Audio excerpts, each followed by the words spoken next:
Hello friends, હું કલા રામોલિયા સુરતથી કુકિંગ સ્ટુડિયો બાય કલામાં તમારું સ્વાગત કરું છું। આજે આપણે બનાવીશું બાળકોને ટિફિનમાં, લંચ બોક્સમાં અથવા તો ફટાફટ ભૂખ લાગી હોય ત્યારે કંઈક વસ્તુ બનાવી હોય તો તેના માટે આ છે બ્રેડ પુડલા। તમે જોઈ શકો છો કે કેટલા એકદમ સોફ્ટ બન્યા છે અને ટિફિનમાં આપશો તો બાળકોને તો મજા જ આવી જશે। તો ચાલો જોઈ લઈએ રેસીપી।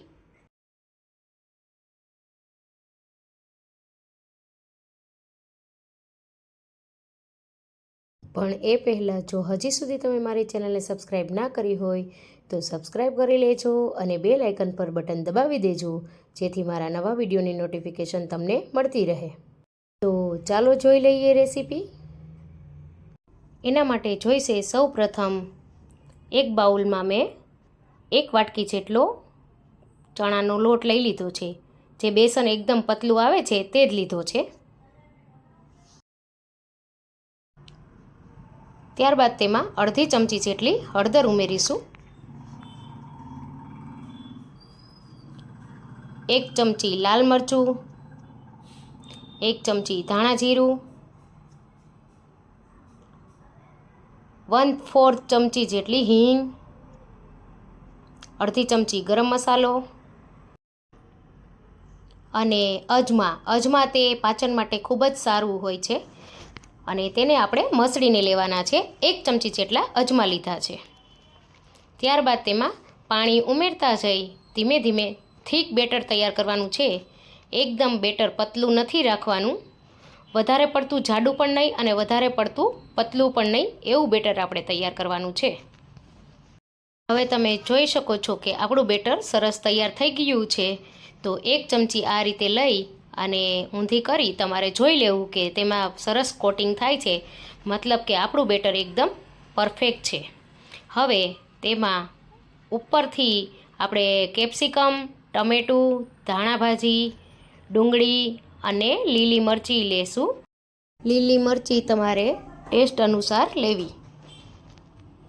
ત્યારબાદ તેમાં આપણે અડધી ચમચી જેટલો ચાટ મસાલો ઉમેરીશું અને સ્વાદ મુજબ થોડું આ વેજીટેબલ પૂરતું જ મીઠું ઉમેરીશું અને હવે આ બધી જ વસ્તુને સારી રીતે આપણે મિક્સ કરી લઈશું।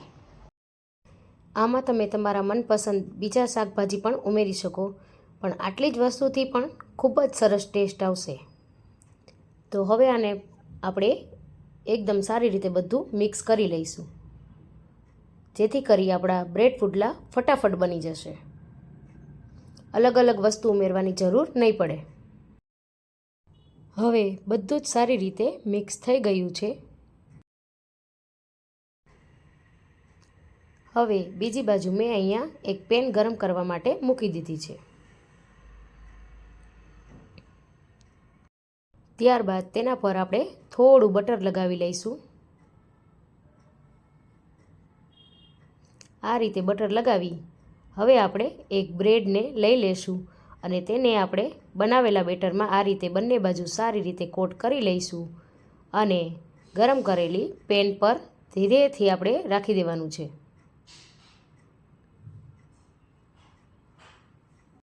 તેના પર આપણે બનાવેલા વેજીટેબલનું જે મિશ્રણ તૈયાર કર્યું છે તે આ રીતે રાખી દઈશું।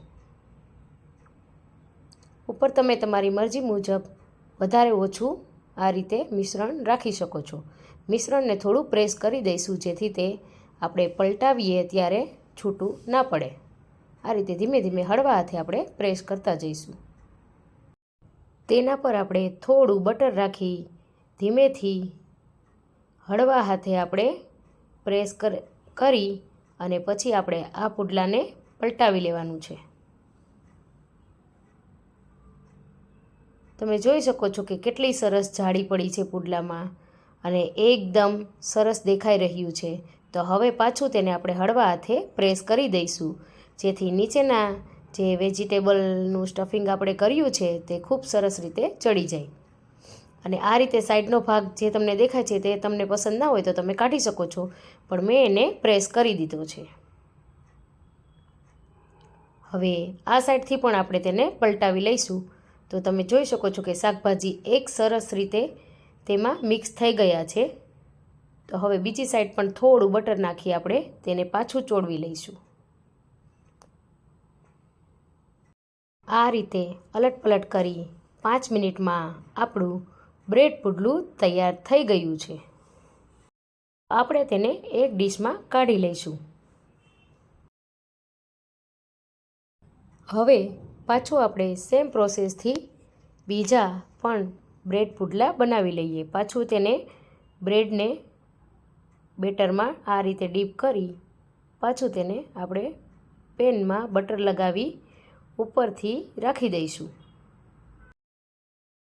જેમ આપણે પહેલું પુડલું બનાવ્યું હતું તેમ જ સેમ પ્રોસેસથી આપણે બીજું પુડલું પણ તૈયાર કરી લઈશું. ઉપર વચ્ચે સ્ટફિંગ મૂકી પ્રેસ કરી બંને બાજુ બટર લગાવી આપણે તેને સારી રીતે ચોળવી લઈશું. તમે જોઈ શકો છો કે આપણા પુડલા કેટલા સરસ બની રહ્યા છે અને એકદમ આ રેસીપી ફટાફટ બની જાય છે. સવારમાં પણ તો જો તમારે બાળકોને લંચ બોક્સમાં આપવી હોય તો પણ તમે આપી શકો છો. ખૂબ જ ટેસ્ટી લાગશે તમને. આ રીતે આપણે એક પછી એક બધા જ બ્રેડ પુડલા બનાવીને રેડી કરી લઈએ. મેં અહીંયા 3 બ્રેડના પુડલા બનાવ્યા છે. અહીંયા આટલા બેટરમાંથી આપણે 6 થી 7 બ્રેડ પુડલા તૈયાર થઈ જાય છે. આ પુડલાને હું તમને વચ્ચેથી કાપીને પણ બતાવું. આ રીતે પહેલાં તેને આપણે કાપીને પીસ તૈયાર કરી લેવાના છે અને એક પ્લેટમાં સજાવી લઈશું. વચ્ચેનો ભાગ આ રીતે થોડો એક્સ્ટ્રા હોય તો તે તમે કાઢી શકો.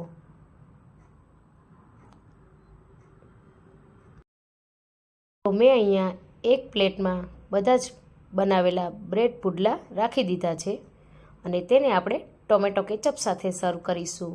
ઉપરથી ધાણા ભાજી છાંટી દઈશું જેથી તેનો દેખાવ ખૂબ જ સરસ આવે. ડીશ જોઈને જ ખાવાનું મન થઈ જશે. અને આની સાથે મેં ગ્રીન ચટણી પણ સર્વ કરી છે.